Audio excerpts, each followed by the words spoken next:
The Dub Jellison Podcast is presented by Indy Lumberjack. They proudly offer reasonable rates, safe, top quality, courteous, efficient service. Let Indy Lumberjack help you reach your goal of maintaining beautiful and safe trees. They're by far the best in the business. You can get a free quote on indylumberjack.com or email indylumberjack@gmail.com for inquiries. Again, get a free quote on indylumberjack.com. What's up, everyone? I'm Dub Jellison, and I'm here with ESPN College Basketball Analyst Seth Greenberg. Seth, how you doing? Oh, good. I see you got dressed up for me. You know, you can get a razor blade on that face and clean it up a little bit, Dub. Come on now. I know. I woke up a little late today.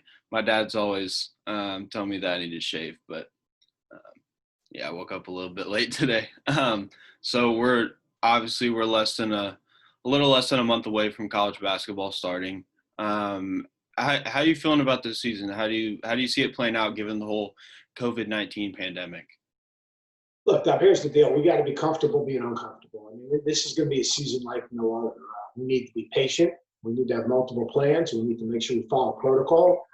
We need to understand that this virus is real, but we can get through it if we all just take a deep breath and have agility. I mean, we're going to have agility. Games are going to be canceled, and they're going to be rescheduled. That's just the way it is. How coaches respond to that will impact how their teams respond to it. The biggest thing is we got to get the season started because, you know, these players, 18, 19, 20 years old, there's so much uncertainty. I mean, they're living in an unusual time.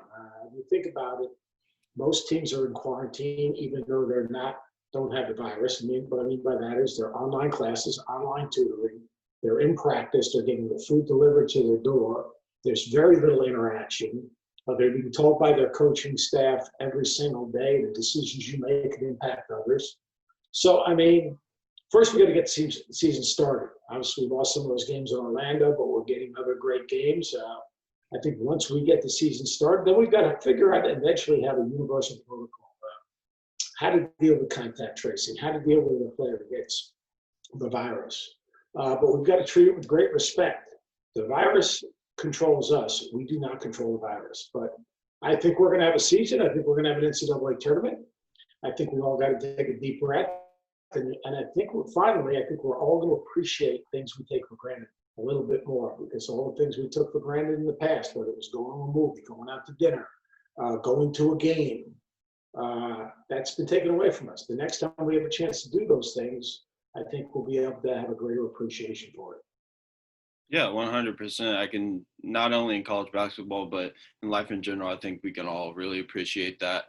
What do you think that the NCAA in terms of college basketball can learn from what's happened in football with all the cancellation of games? Obviously, Wisconsin just had their game canceled this weekend because of a couple positive tests and a little team outbreak. So what can they learn from football to try to translate that to basketball and not let that happen?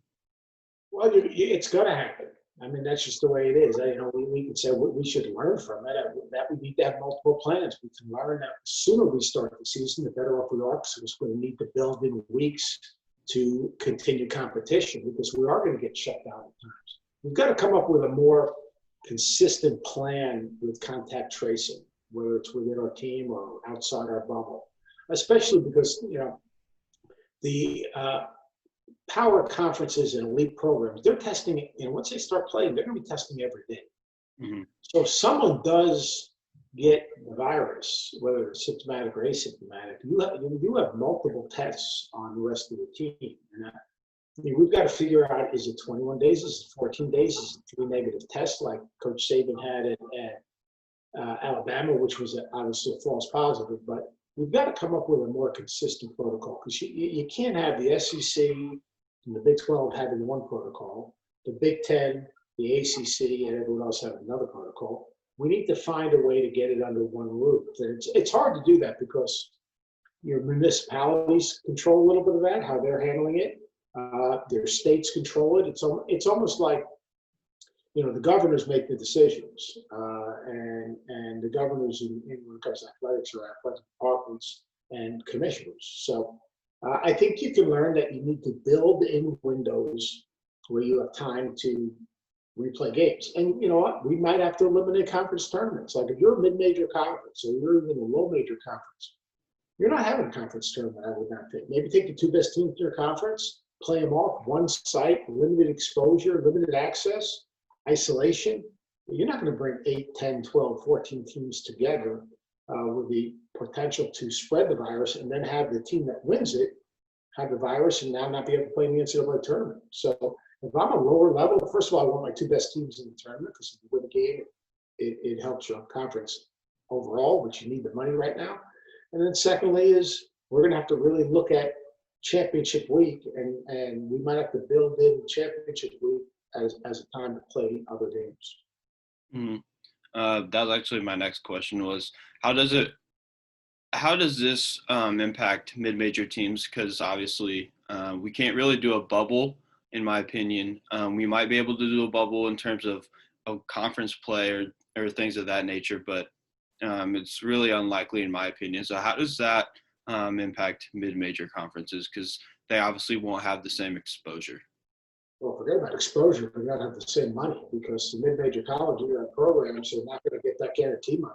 Like when I was at Long Beach State, I raised about $400,000 a year playing guarantee games at USC, UCLA, Arizona, and those people, those funds run your athletic department operations. So mid-major and low-major programs, forget about the opportunities to get the wins, to get an at-large bid, which so few of them really materialize, but financially, I mean, testing's expensive. Funding your men's and women's program with no revenue, gate revenue is expensive.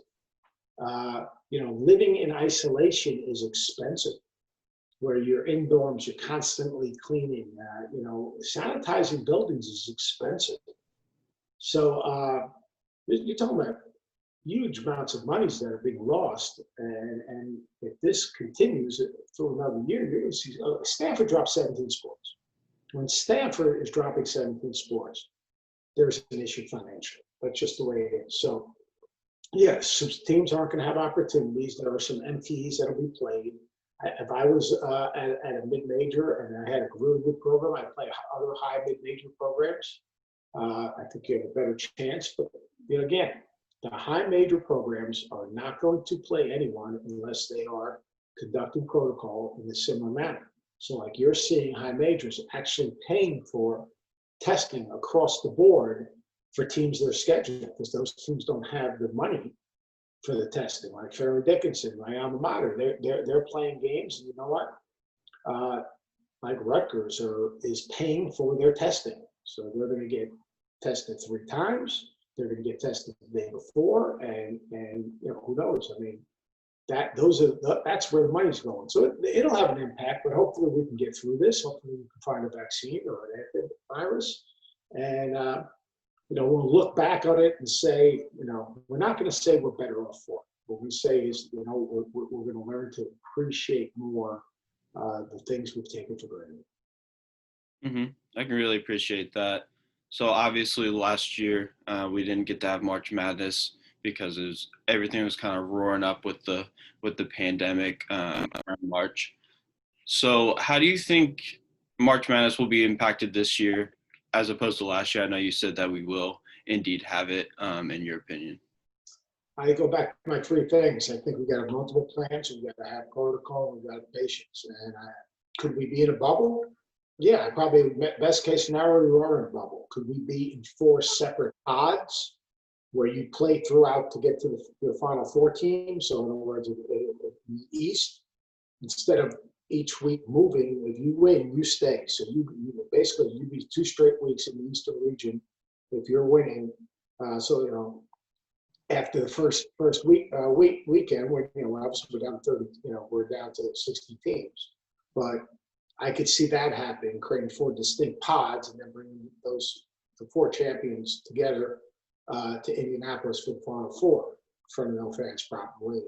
Or we could bring everyone to Indianapolis. The one thing about that is you do have enough facilities in Indianapolis that, after the first weekend again, you're cutting the field in half. And then you're cutting it in half again. So, I mean, that's a possibility. But I think there are multiple plans. I think that I think pods in league play might end up. If the virus continues to spread, I could see leagues saying, all right, we're going to take these 4 schools. You're going to go to this location, and you're going to play each other twice. All right, and being that we're in distance learning anyway, and then we're going to take these 4 schools, you're going to do the same thing. You're going to go back to campus, you're going to test, practice for 3 days, then you're going to go to your next pod. And that's going to be a way to get the schedule completed, but being in a more isolated bubble-type environment. That's a really good idea. I hadn't thought about that. So anything I can do to help you, man, I'm all for it. So obviously a lot of our listeners are Big Ten fans, Purdue fans. So how do you see the Big Ten playing out this year with all the change?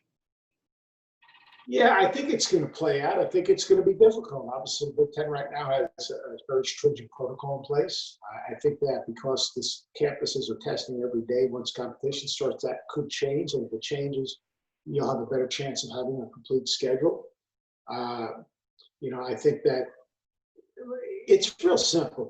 Every day, we're learning every day about the virus. We're learning every day about protocol. We're learning every day about decision making. So I think we all need to just really, really be patient. But look, the league is going to be tremendous because you've got teams with just multiple players coming back. I mean, you look at Iowa. Iowa returns all 5 starters. They get obviously Bohannon back. Now they got to improve defensively. We know that. I mean, that's something that's really important. How are they going to deal with being the hunted? I think that's going to be different. So how are they going to deal with all the attention that Luka gets, or as I call him, Garzilla? I mean, that's going to be something. But look, they are really, really talented. They're talented across the board. And in addition to Bohannon, I mean, they can really shoot the ball. Wisconsin, they win their last 8 games.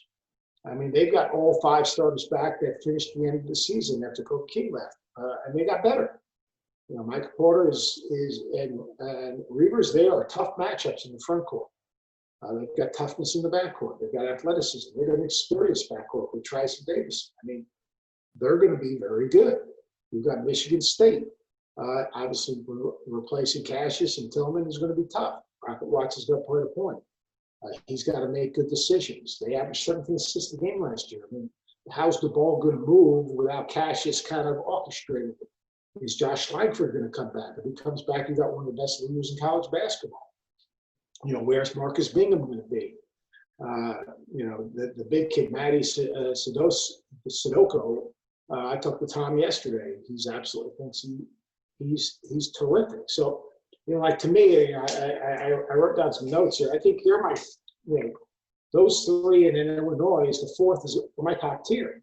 I mean, the best recruiting that Illinois did last year is obviously those guys took their names out of the draft. And, Sumo's athletic beast.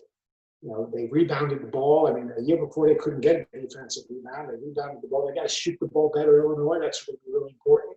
I think Adam Miller is going to help them. The freshman is really, really versatile. Can make shots and make plays, but they've got veteran players returning. They've got an elite backcourt. Now they're going to miss Police's toughness, but they rebound the ball, they defend, they've got to shoot it better, and they've got to take a little bit better care of the basketball. As does Michigan State, by the way. I didn't mention that. I mean, Michigan State last few years at times can get loose with the ball. As good as they pass it, they get a little bit loose with the ball. So that's something that we got to be aware of. It. To me, there's a second tier of teams that are really good. Like Rutgers is going to be an NCAA tournament team. Now, losing Caleb McConnell is going to be a big loss. Caleb McConnell kind of was a glue guy, but I love their backcourt. I love Geo Baker and I love Hopper. I love their toughness. I love that they rebound. I love that they defend. They got to shoot the ball better. I think that's going to be the important thing. And they were 8th in the country at field goal percentage defense, which is great. But they were 315 with 3-pointers. Field goals made a game. I mean, they only made 5.5 threes a game. So they got to shoot a little bit better. They got to find a way to find a place for McConnell. But, I like what Steve Pipe was done. He's basically, they have an identity, which is really, really important. I think Indiana could be better. I think that, they've got Trace Jackson Davis he's an All-American. He's special. I think losing the Smith kid hurts. I think it really hurts. I mean, you talk about a guy play 30 minutes a game.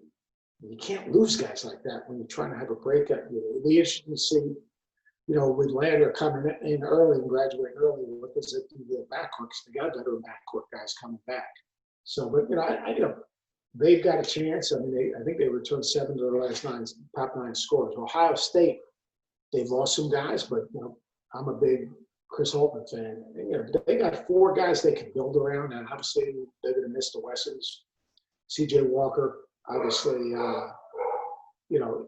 they've got pieces. Let's put it that way. Yeah. They've got pieces. I like Liddell. I like Young. I think Walker and Washington are going to be really good. I think that's really, really important. But they have to find more pieces. Purdue, the same thing there. Purdue's got, I think, Trader Williams is a mountain masquerading as a man. I mean, and he's the reason Harms left is because he got beat out basically. Mm-hmm. They've got Hunter, who I think is got to take the next step, which I think he's close to doing. Obviously, Sasha can really make shots. Thompson's good. They've got to get one of those freshmen to step up and make plays. But, I mean, I think Matt Painter does as good a job as any coach in the country. Michigan's going to have a new identity, obviously. I mean, they got pieces. You got Livers and Wagner and Brooks. That's a good place to start. You've got some of these transfers, and transfers got to step up. But, the kid from Columbia is a good player. And, he's not Xavier Simpson, but he's a good player and he's productive at a low level. So, look, the league is just really good. I mean, it's like it always is. I think Minnesota's going to be better than people think. I like Kalisher. I think he's a good player. The kid they got from Utah, Booth Gotch, can really shoot the ball and stretch the defense. They'll miss, obviously, O'Toole was rebounding, but I think they have a chance. So the league is going to be good. I mean, I love the league because it's so well coached, so well scouted.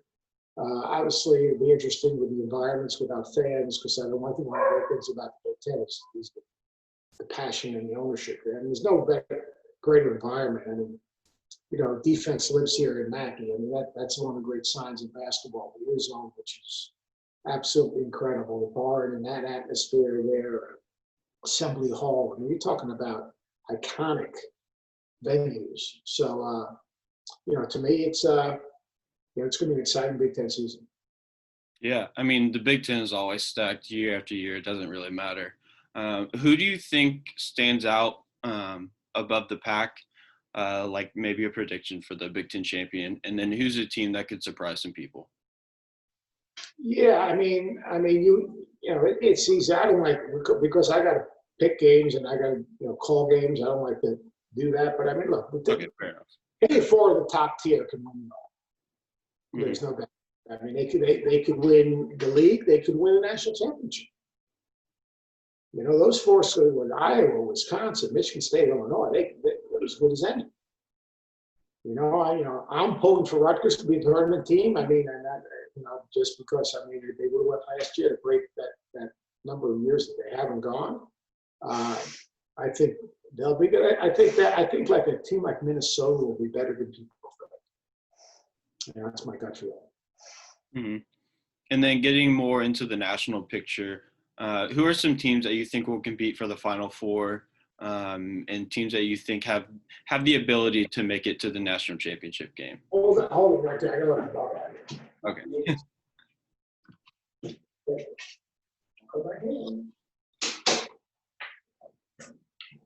Yeah, look, Gonzaga's absolutely phenomenal. That's just the way it is. Gonzaga's got all the pieces in place. That Watson's back. Ballo's, redshirted last year. Timmy replaces Petrosev. They're going to miss Petrosev's skill level. Suggs is having a little bit of issue with his back, freshman point guard, but he's very good. And Kispert's an All-American. They're going to be very, very good. I think Kansas is going to be terrific. I'm a big Marcus Garrett fan. Shea Abaji is terrific. I think David McCormick will take a next step in his game. I love the Brown kid as a blend player. Baylor is going to be very, very good. Their backcourt is as deep as any in the country. And Jared Butler is just he's a beast. McCormick, Butler, Maciel Teague, Vitals, an elite defender up front who rebounds the ball. they are really, really good. I think West Virginia's a sleeper. I think that Sheboy and Culver are really good, and their physicality in the front court. Bride's got to continue to play. They've got to do a good job taking care of the basketball. They got to shoot the ball better.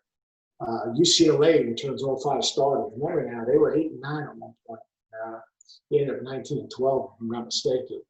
And the Smith kid is really, really good. And they're getting to buy into, what Mick wants them to do. Oregon is a team that I think they piece their team together each and every year. They got to replace Peyton Pritchard. And they got the kid.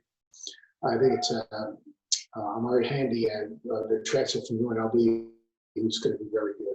Oregon is, and Fali Dante is going to be a better player this year. I think Will Richardson's going to have a new role this year. I just think they've got incredible depth. The players they had sitting out are a year smarter and understand their system. I think they'll be good. Tennessee could be absolutely terrific this year. They've got, again, there's more experienced teams coming back this year than ever. I think Carolina, with Caleb Love at the point and a veteran front court, will be a team that last year was very out of character, but I think they've got greater experience. I think that they can stay healthy. Harris, who redshirted and played a couple of games, can get enough shots. Luke Black should be able to defend multiple positions. I think Baycott and obviously Garrison Brooks in the front court will be very, very good. They'll be good. Villanova, even though they used to be Bay, they have, Con Gillespie. People just don't realize how good he is. He's absolutely terrific. They have Brian Anton. They've got Samuels, who's a senior now. They've got Robinson Earl, who's a very, very tough matchup.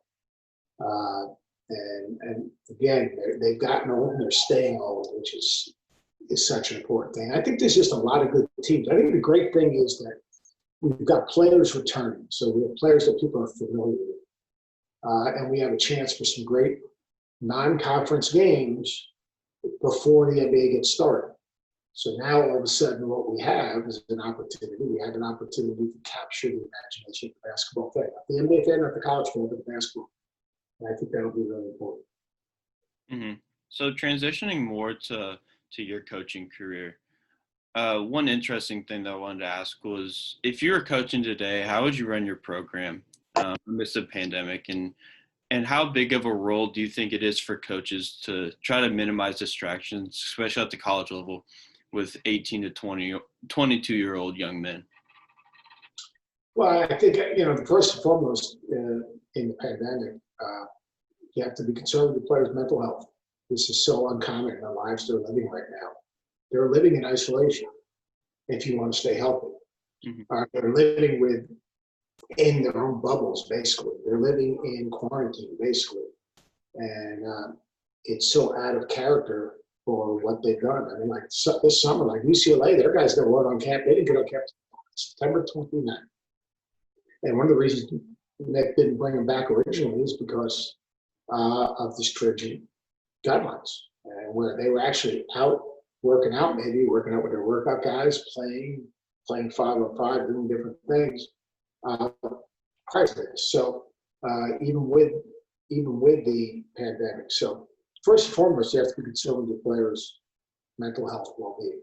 Secondly, you've got to make sure that they understand that the discipline that we need, that this is serious, and that a bad decision impacts themselves, impacts the team, could impact their family members, it could seriously impact others. And you've got to be the greatest teammate. I use the example, I have neighbors that are doctors, and they go out every single day. They're respiratory in the respiratory area, and they're risking their lives every single day for others dealing with COVID. Right? So we've got to have greater discipline as a society. We've got to have greater humanity as a society. We've got to have greater compassion as a society. We've got to have greater caring for each other. That means wearing a damn mask and put on the damn mask. That means social distancing. It means social distancing. It means you can't go to a bar. Tough luck. You can't go to a bar. Until we get this thing under control, you're going to have to make good decisions. And I think the biggest thing is teaching our guys. This is the greatest challenge of a team's culture. It's the greatest challenge of a team's discipline and what type of teammates you have. And you can still get it. So in terms of running the program, my program, I coach program is hard, but I'm up in hard. And I think, they'll say people don't care how much you know until they know how much you care. You see guys, if you have relationships with the players, they believe in you, they believe you can help them get somewhere they can't get themselves. That's what it's all about. And to me, with everything that's going on, you got 3 guys and 2 guys, but you also have to have a standard. The standard is the standard. You have to have core beliefs. You got to have non-negotiables. No needs to be no. That's just the way it is. Those are the things. Continue to believe in your core beliefs and your non-negotiables. Set your standard. Hold your team to that standard. Be there and love them. Coach them hard, and make sure they know you're in it with them. And that's kind of what I've always done. Mm-hmm. Now that you kind of have a bird's eye view of college basketball as a whole, do you look back on things that you did and maybe want to adjust them, or see things that you didn't realize when you were coaching? Everyone in life, everyone has things that they would look back and say, we're going to handle this better. In terms of my coaching, my last year at Virginia Tech, we started 4 freshmen, and I wanted to really just focus on skating, play hard, compete, be tough, defend. And we lost a bunch of games in the last 2 minutes of the game. 4 years before that, I started 4 freshmen, and we won those games because we had a little bit more mature freshmen who had better feel for the game. I would have spent more time on time and score, special situations. You get in league play, there's a very thin line between the more level playing field. You got to steal baskets, out of timeouts, dead ball situations, free throw situations. Maybe change your defense to try to steal a basket, and then time and score specials, side under, and things of that nature. And I would have spent more time on that with that young team. Now, we were pretty damn good defensively for a young team, but we couldn't close out games. So that's something I would have done a little differently. And that was almost 9 years ago. But in terms of how I coached a team, I spent a lot of time with our players. Probably too much time, but I spent a lot of time with our players, and I spent a lot of time with our players off the court. Having them at my house and doing things with them. And I think that's really, really important. Trust doesn't come from a title. Trust is earned in coaching today. All right. Respect doesn't come with a title. Respect is earned. I have 3 pillars of our program: people, relationship, trust. Get the right people. Spend time to build real relationships and earn trust. And if you do that, I think you can coach your guys any way you want. So recently we've seen the whole situation with Greg Marshall at Wichita State. I saw Robbie Hummel the other day on his podcast with Jeff Goodman, that he thinks Greg Marshall should be banned from coaching in college athletics. What's your kind of reaction to what we've learned? And obviously we don't have the full story yet. We haven't learned. Here's the deal. Let the investigation play out. I've watched Greg Marshall coach his practice, all right? And, again, that's only a couple of practices, so I can't have an opinion on it. But, here's the deal. Why does everyone have to be judge and jury? Let it play out. Let it play out. They have an internal investigation going on. Let the investigation play out, and then, decisions will be made. I can't judge someone else's program because I'm not there. I wasn't there when these accusations were made. To me, I used to scrimmage Georgetown every week, all right? And Big John Thompson, Coach Thompson, would come when we scrimmaged JT for his team. And Coach would speak to my team because Coach was a tough man. Mm-hmm. Coached his guys really, really hard. Really hard. He said things that even at times made me cringe. But it's called straight talk. And it's not what you say, but it's the meaning behind it. So, certain times things are said when you're taken out of context. Certain times things are said that, are maybe harsh, but you can't take them literally. Again, I wasn't there when any of these things happened, so I'm not going to sit here and judge. But I have been in their locker room. I've been in their locker room multiple times, and and I've read articles from players from Winthrop and other places that the coach did a great job of it. But I'm not here to judge anything. I'm not here to judge what's been written. I'm not here to judge. Robbie Hummel has an opinion. I don't know if Robbie's ever been in a Wichita State practice, but I'm not here to judge him. I mean, here's the deal. That's everyone. I'd rather let it play out than spew an opinion. And that's just me. Coaching's hard. Telling a guy, trying to help someone get somewhere they can't get themselves is hard. Straight talk is real. Sometimes it can be misinterpreted as mean-spirited. It all depends on the relationship with the players. I mean, I've seen coaches coach guys really, and I'm not talking about Bob Knight. I'm talking about the best coaches in America. All right, I've seen the Patinos and everyone else who were tremendous coaches who had great relationships with players, but challenged their guys every single day, pushed their guys every single day, demanded of their guys every single day. So again, I'm not there. I didn't interview anyone, so I can't spend my time. But if you're not living with that program every single day, I think it's hard to make a judgment on it. Okay, I respect that. What was that? I didn't let the people. I mean, that's why they have an investigation. They have an investigation, and they'll come up with a finding. Yeah, 100%. So before I let you go, I just want to talk about a couple of your experiences while coaching. Who's the best player that you ever coached? I wouldn't pick a best player because it's not fair to all those guys that busted their ass for me, played their asses off. I had great players. Brian Russell played for Utah Jazz. Richard Harris. Reggie Cohn played for me at South Florida. Was maybe the top coach. Deron Washington never took a playoff. Malcolm Mullin played with a chip so big on his shoulder it was ridiculous. Jermon Gordon was the defensive player of the year in the ACC. We went from Jermon Gordon, Xavier Dale came to Virginia Tech when they were the worst program in the Big East. They left Virginia Tech. Right, they got to buy in the ACC tournament twice. Xavier was first team All ACC. Jermon was defensive player of the year. They won at Duke. They won at North Carolina. I mean, those guys were phenomenal. So I wouldn't want to just single out one guy. I mean, James Cotton played in the NBA. Joaquin Hawkins played in the NBA. But I would just say, because I'll tell you what, the biggest thing as a coach, I appreciate the guys that played for me.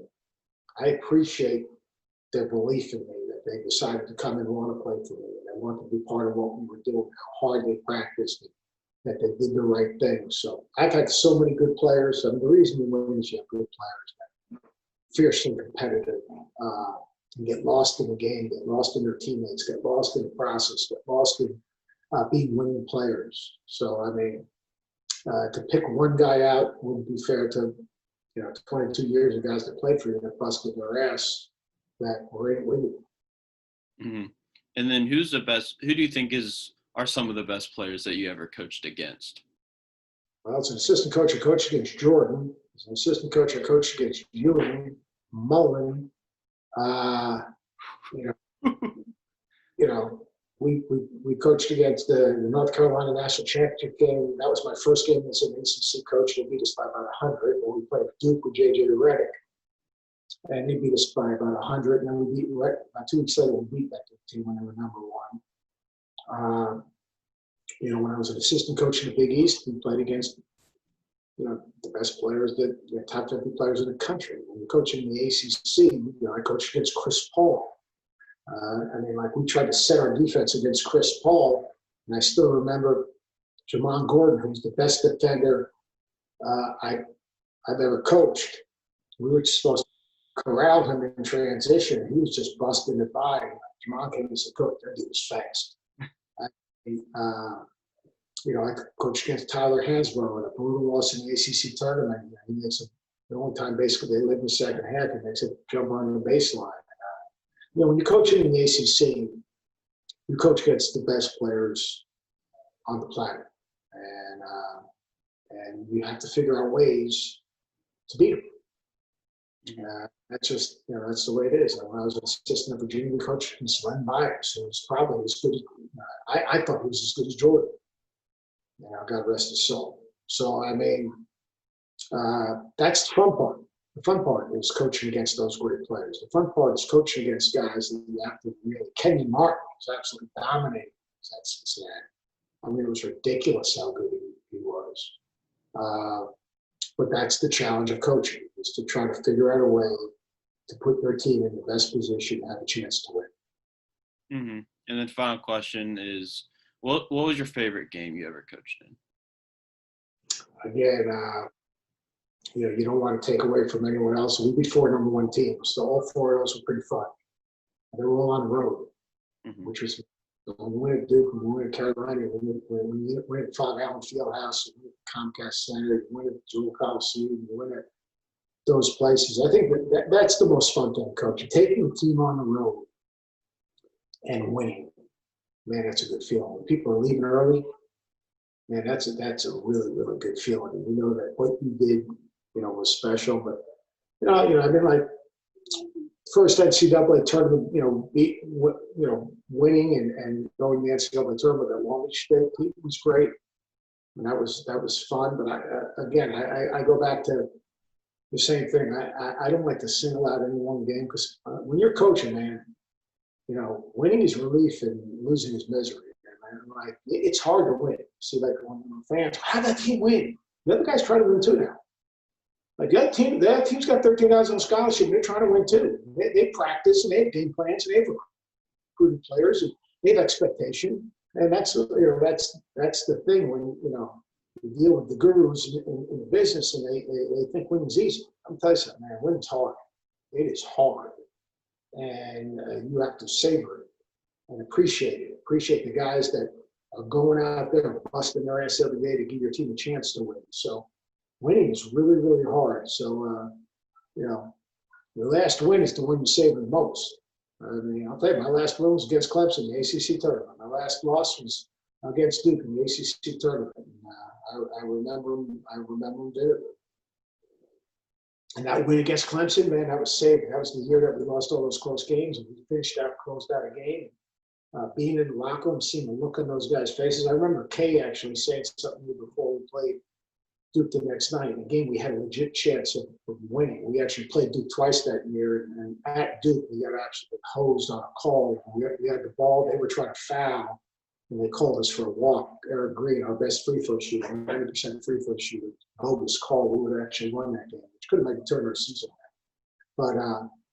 But Mike came up to me and said, to see the joy in your team's face last night closing that game out, that must have been pretty special. That's why, Coach, because they were able to get over that hump. And when you have starting 4 freshmen to get over the hump in the ACC tournament, it's a pretty cool thing. Mm-hmm. So I'm going to have to wrap this up. But, again, I've told you, thank you so much for coming on. It's truly an honor to get a chance to talk to you, and super excited to see how the college basketball season plays out. Dub, you're the man. Get a razor blade. Clean yourself up. Come on, be professional. Come on, your dad's ready. All right, sounds good. Be safe. Hey, wear your damn mask and practice social distancing. Have a little discipline. Yes, sir, will do. All right, man.